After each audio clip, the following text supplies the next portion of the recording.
I'm so into rice. I don't like just eating it, but the whole production process is fascinating, I think, absolutely amazing. So you can see that this whole elaborate irrigation system is not happening by chance. It has been formed over hundreds and hundreds of years as the water comes down off the mountain. And it's organized very specifically and very cohesively by a committee, if you like, a group of people from the different villages who form what's called a subak. Subak, that's S-U-B-A-K. So they're a committee that looks after all the irrigation and basically takes care of the rice production. But it is amazing once you come down off the road where all the tourists basically stop and take their photographs, as I've been doing. I just followed a guide down into the rice fields just then. You hear this water down the bottom and you see how intricate all this system of interconnected irrigation pipes and systems is, and that's all organized by the subak. And again, just the fact that it's been going for hundreds of years here in this part of Bali.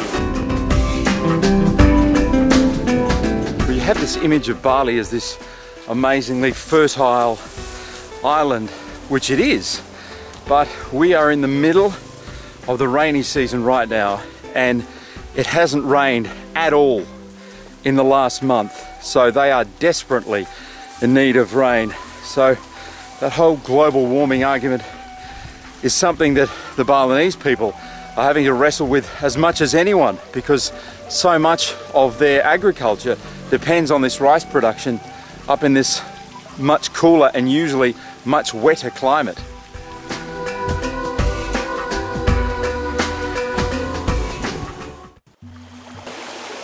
Now, I probably sound like some mad, raving lunatic, which my family completely thinks that I am.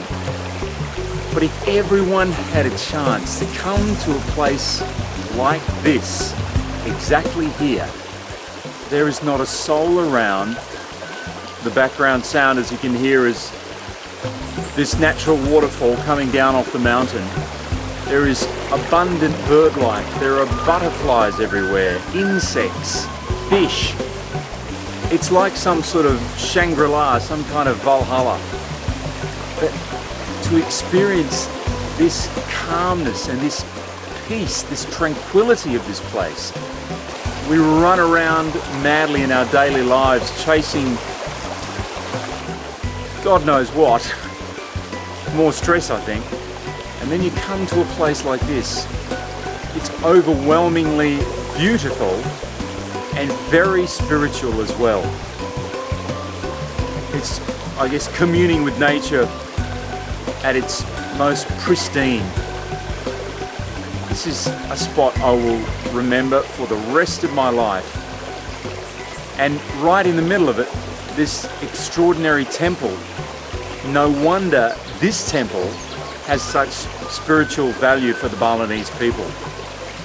They just seem to have, as so many people I've spoken to have said, this balance of life just right.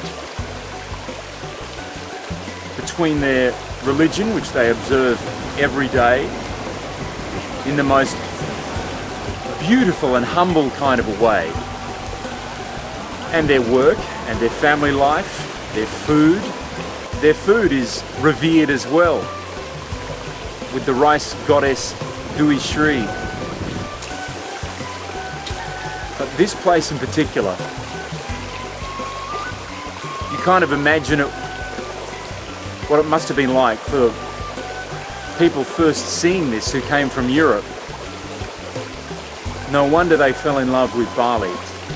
But I guess my great wish would be that for Australians in particular who come here, and I know I was 19 or 20 years old once and doing all the madness of Kuta and the running around and the drinking and carrying on and what have you, but if you can get a day in your itinerary and come up to this temple in particular, this place, and come and experience this, then I think maybe a slightly naive way, but maybe you have come in contact with something of the essence of Bali. and you'll go back with a greater understanding, no doubt about it, with a greater and richer understanding of what this amazing island is really like.